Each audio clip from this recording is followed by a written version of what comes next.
Hey guys, I'm Dave with the Trull Gallery, and today we're going to make a new box for my stacked Dado set.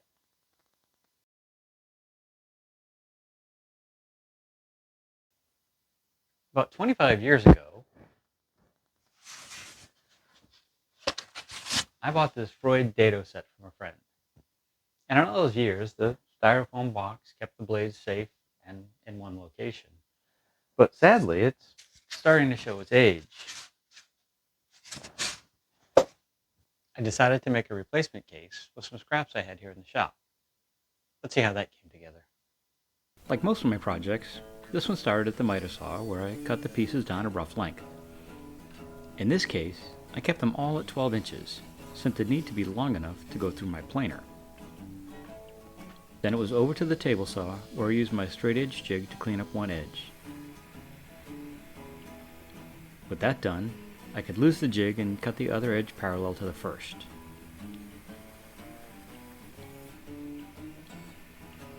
Next, I used my planer to reduce the thickness of the boards to ½ inch. I checked my boards beforehand and they were all damn near flat, so I didn't worry about flattening the first face. I made sure to flip the stock after each pass, removing the same amount of stock from each face. If you only plane one face, the internal stresses in the wood might cause your stock to twist, warp, or cup. Back at the table saw, I ripped the 4 box pieces down to just over 2½ inches wide. I kept them about a 1/16 of an inch proud so I could clean the saw marks up on the next step. I set my planer to take a 32nd of an inch pass, set my feed rate for a finishing cut, stacked the boards together and cleaned up one set of edges. A slight height adjustment, a flip of the boards, and the opposite edges are cleaned up as well.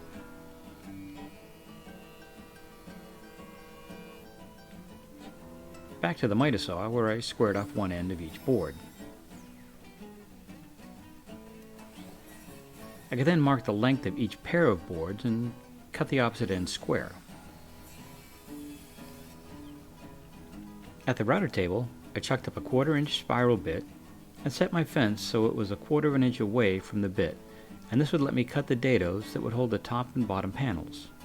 I set the bit height at a 1/4 of an inch and set stops for the long pieces since they'd need stop dados. Here's a hint. If you're going to use your stock as stop blocks, don't use the ones that you have to cut. With the correct stops in place, it's time to run the 2 long pieces. I plunged down on the bit, moving it just a bit from side to side, but keeping it tight to the fence. Once the full depth has been reached, you can run your stock from the right stop across to the left stop, and then raise the stock carefully off the bit.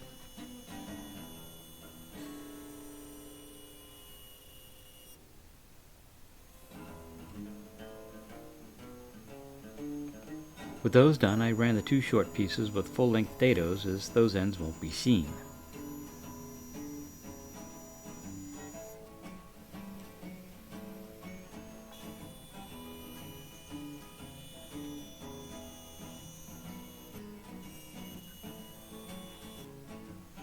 I took one of these short pieces back to the table saw and cut off one of the dados. This is where the top is going to slide in, and I snuck up on the cut to make sure that the blade was at just the right height at the bottom of the dado.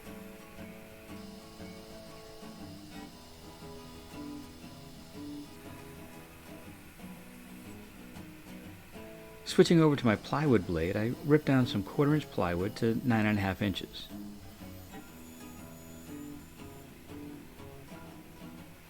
I cut the bottom piece at 9½ inches square and left the top a little bit long to be cut down later. While dry fitting the sides to measure the top, I realized I'd made a little error. The long pieces have stop dados, and now there's no way to slide the top in. Looks like it's time to reset the router table and recut those dados. I made sure to mark the 2 ends I was going to recut to ensure that the 2 sides would be mirror images. One was cut at the leading edge of the piece and the other at the tail end of the piece.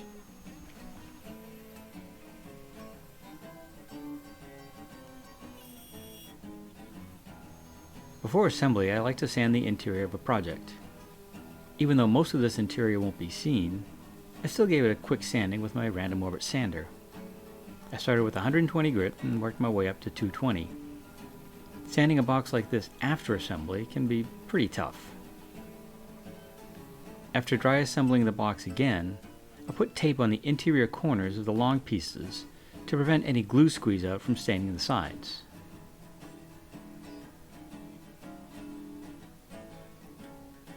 I trimmed off the excess, including the bottom groove, and then taped the edges of the short pieces in the same way. With the prep done, it was time for the glue up. I put a dab of glue in the center of each bottom groove to prevent the bottom from rattling. I'm not concerned about wood movement, as this is a small piece of plywood and it really shouldn't move to any noticeable degree. I also added glue to the long side pieces, dropped in the bottom, and added the short sides. This is a good time to double check that the slots for the top are all lined up, and you'll be able to slide it in later.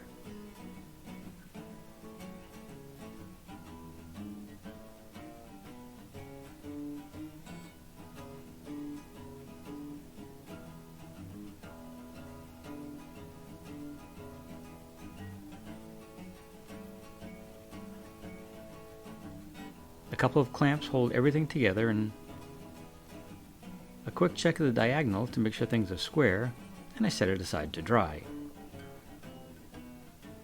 Back of the table saw, I cut a rabbet on the top lip. I set my blade height to the thickness of the plywood, or just under 1/4 inch. Then set my fence so that the far side of the blade was 1/2 inch from the fence, and I ran the first pass.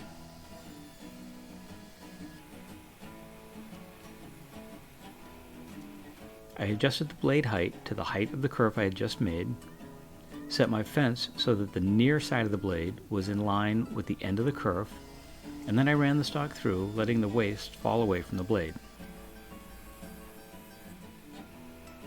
Over at the miter saw, I squared one end of the lip. I made some careful measurements between the long sides and cut the lip to length so it would just clear those sides. Again, since everything had been sanded, I took the time to tape off the area around where the two parts would connect, added a bead of glue, and used some spring clamps to hold the lip to the top.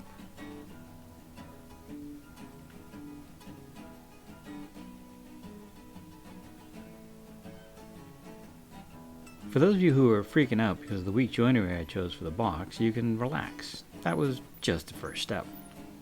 The next thing I did was mark the location for 2 holes on one corner, 1/4 inch in from the edge, and 3/4 inch from the top and bottom. I set a fence and a stop on my drill press, and then drilled 1 hole on each corner. I moved the stop block, and then drilled the second hole for each corner. I had originally planned to use some walnut Miller mini dowels to reinforce the corner joints, but I guess I'd already used them. Instead, I went with full-size oak Miller dowels, but I didn't use the entire drill bit length. If you haven't heard of them, Miller dowels are pre-cut, stepped dowels that come with mating drill bits to pre-drill the perfectly shaped hole with the steps included. Now each dowel got a bit of glue and was tapped into place. I wiped off the excess glue, flipped the case over, and added the other 8 dowels.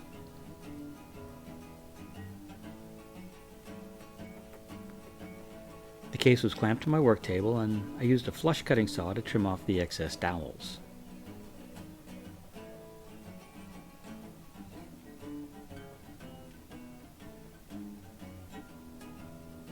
One more sanding, this time on the exterior of the box and lid.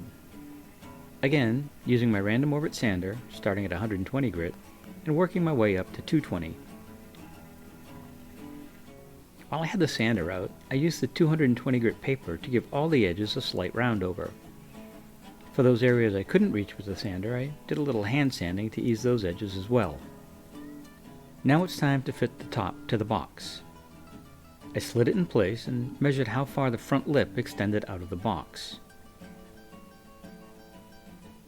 I marked that distance on the other end of the top,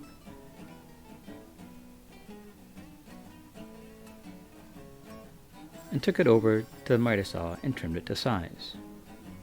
Just to make sure I didn't cut it too short, I snuck up on my mark.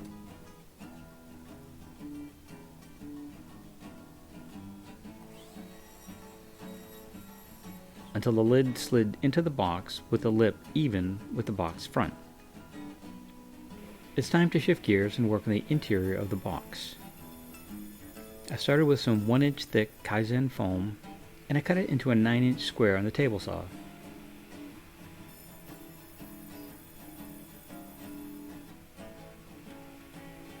It was a snug fit in the box, just what I was after. I used the same setup to cut a square of 6mm foam as well. Since it's hard to mark on black foam, I covered the areas I needed with painter's tape. I started by finding the center and drawing an 8¼ inch diameter circle with a compass.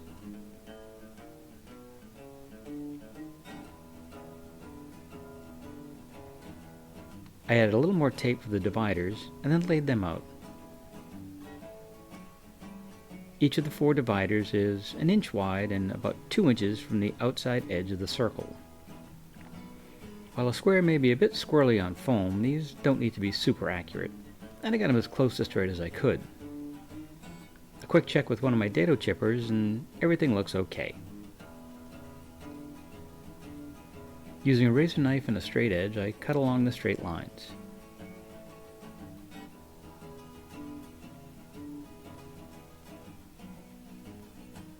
Since this knife wasn't quite long enough to go through all the layers of the foam, I came back with a single-edged razor blade and completed the cuts.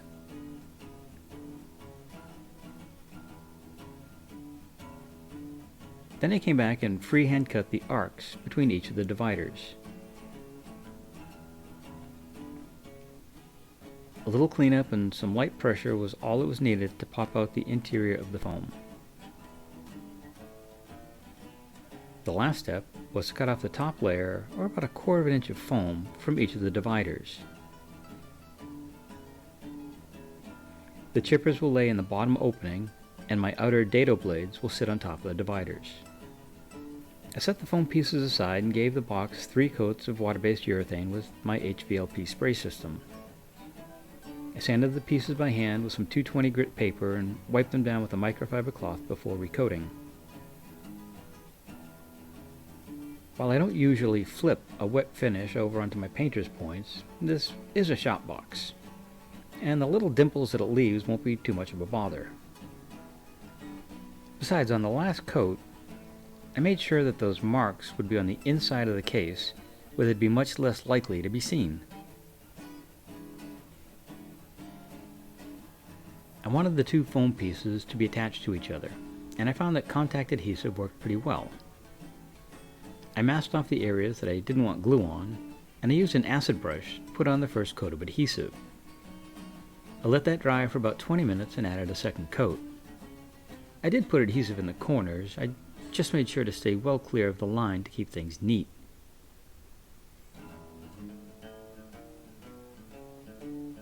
Once the glue was dry, I removed the tape and set the 6mm foam in the bottom of the box. Then I placed the Kaizen foam in place, trying to keep things as lined up as I could. A little pressure and the 2 pieces bonded nicely. One last step was to laminate a chart on the inside of the box lid. This shows me the combination of blades, chippers, and spacers needed for some of the most common dados that I make. It includes spacing not for just full fractional dados, but the setup I need for most of the plywood I use as well. Nothing to do now but move the dado set from its old box into its new home. Everything sits nicely in the case, and the lid slides right in place.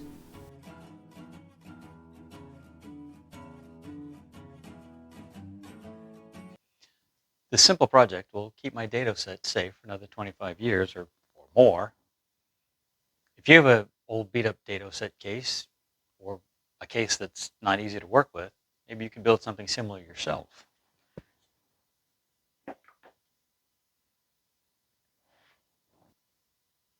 It didn't use up much stock, and the only thing that I had to buy was the piece of 6mm foam, which cost me about $1.50.